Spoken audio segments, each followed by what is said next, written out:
भाग्य में लिखा मिट नहीं सकता। राजा और ज्योतिषी का अद्भुत आध्यात्मिक प्रसंग।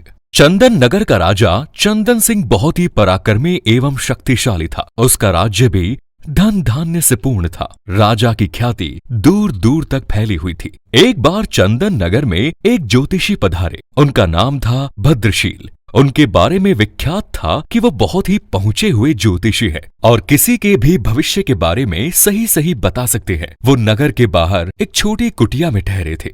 उनकी इच्छा हुई कि वो भी राजा के दर्शन करें। उन्होंने राजा से मिलने की इच्छा व्यक्त की और राजा से मिलने की अनुमति उन्हें सहर्ष मिल गई।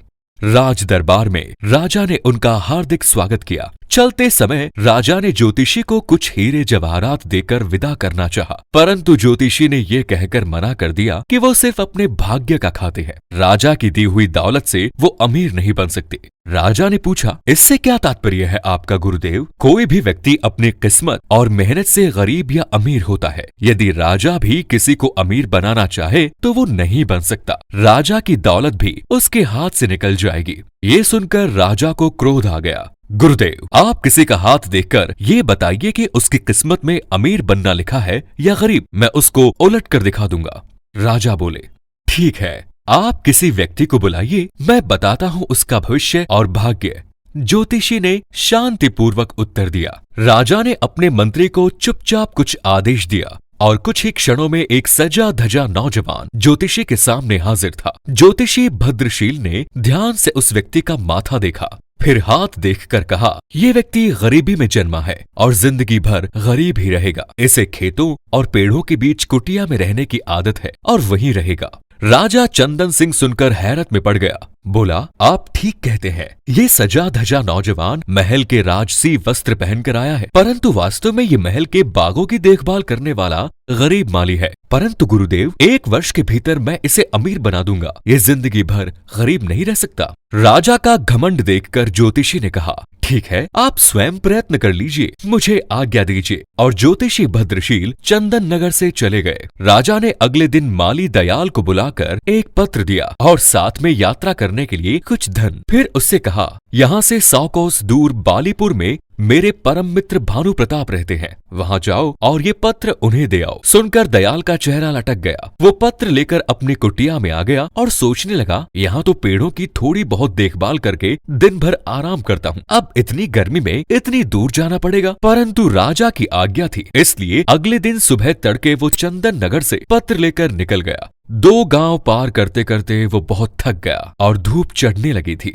इस कारण उसे भूख और प्यास भी जोर की लगी। वो उस गांव में बाजार से भोजन लेकर एक पेड़ के नीचे खाने बैठ गया। अभी आधा भोजन ही कर पाया था कि उसका एक अन्य मित्र जो खेती ही करता था मिल गया। दयाल ने अपनी परेशानी अपने मित्र टीकम को बताई। सुनकर टीकम हंसने लगा। बोला, इसमें परेशानी की क्या बात है? राजा के काम से जाओगे, खूब आव भगत होगी तुम्हारी। मैं होता तो खुशी खुशी जाता। ये सुनकर दयाल का चेहरा खुशी से खिल उठा। तो ठीक है भैया टीकम, तुम ही ये पत्र लेकर चले जाओ, मैं एक दिन यहीं आराम करके वापस चला जाऊंगा। टीकम ने खुशी खुशी वो पत्र ले लिया और 2 दिन में बाली नगर पहुंच गया। वहां का राजा भानु प्रताप था। टीकम आसानी से भानु प्रताप के दरवाजे तक पहुंच गया और सूचना भिजवाई कि चंदन नगर के राजा का दूत आया है। उसे तुरंत अंदर बुलाया गया। टीकम की खूब आवभगत हुई। दरबार में मंत्रियों के साथ उसे बिठाया। जब उसने पत्र दिया तो भानु प्रताप ने पत्र खोला। पत्र में लिखा था, प्रिय मित्र, ये बहुत योग्य एवं मेहनती व्यक्ति है। इसे अपने राज्य में इसकी इच्छा अनुसार 400 एकड़ जमीन दे दो और उसका मालिक बना दो। ये मेरे पुत्र समान है। यदि तुम चाहो तो इससे अपनी पुत्री का विवाह कर सकते हो। वापस आने पर मैं भी उसे अपने राज्य के 5 गांव इनाम में दे दूंगा। राजा भानु प्रताप को लगा कि ये सचमुच में योग्य व्यक्ति है। उसने अपनी पुत्री व पत्नी से सलाह करके पुत्री का विवाह टीकम से कर दिया और चलते समय ढेरों हीरे जवाहरात देकर विदा किया। उधर आलसी दयाल थका हारा अपनी कुटिया में पहुंचा और जाकर सो गया। 2 दिन सोता रहा।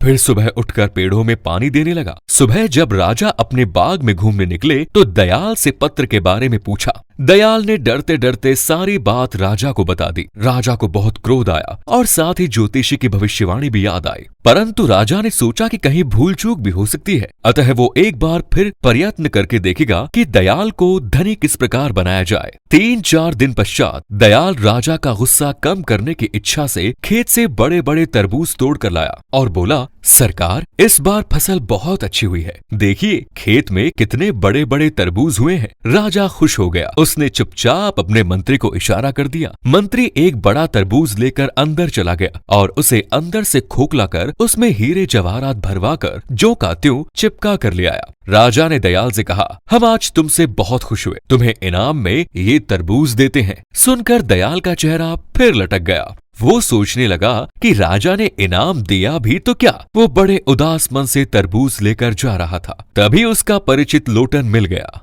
वो बोला, क्यों भाई, इतने उदास होकर तरबूज लिए कहाँ चले जा रहे हो? दयाल बोला, क्या करूं, बात ही कुछ ऐसी है। आज राजा मुझसे बहुत खुश हो गए, पर इनाम में दिया ये तरबूज। भला तरबूज भी इनाम में देने की चीज है? मैं किसे खिलाऊंगा इतना बड़ा तरबूज? लोटन बोला, निराश क्यों होते हो भाई, इनाम तो इनाम ही है। मुझे ऐसा इनाम मिलता तो मेरे बच्चे खुश हो जाते। तो फिर ठीक है, तुम ही ले लो ये तरबूज। और दयाल तरबूज देकर कुटिया पर आ गया। अगले दिन राजा ने दयाल का फिर वही फटा हाल देखा तो पूछा, क्यों तरबूज खाया नहीं? दयाल ने सारी बात चुपचाप बता दी। राजा को दयाल पर बड़ा क्रोध आया, पर कर क्या सकता था। अगले दिन दयाल ने लोटन को बड़े अच्छे अच्छे कपड़े पहने बग्गी में जाते देखा तो उसके आश्चर्य का ठिकाना ना रहा। दयाल ने अचानक धनी बनने का राज लोटन से पूछा तो उसने तरबूज का किस्सा बता दिया। सुनकर दयाल हाथ मलकर रह गया। तभी उसने देखा कि किसी राजा की बारात सी आ रही है। उसने पास जाकर पता किया तो पता लगा कि कोई राजा अपनी दुल्हन को ब्याह कर ला रहा था। जो ही उसने राजा का चेहरा देखा तो उसके हाथों के तोते उड़ गए। उसने देखा राज सवारी पर टीकम बैठा था। अगले दिन टीकम से मिलने पर उसे पत्र की सच्चाई पता लगी, परंतु अब वो कर ही क्या सकता था। राजा ने भी किस्मत के आगे हार मान ली और सोचने लगा, ज्योतिषी ने सच ही कहा था।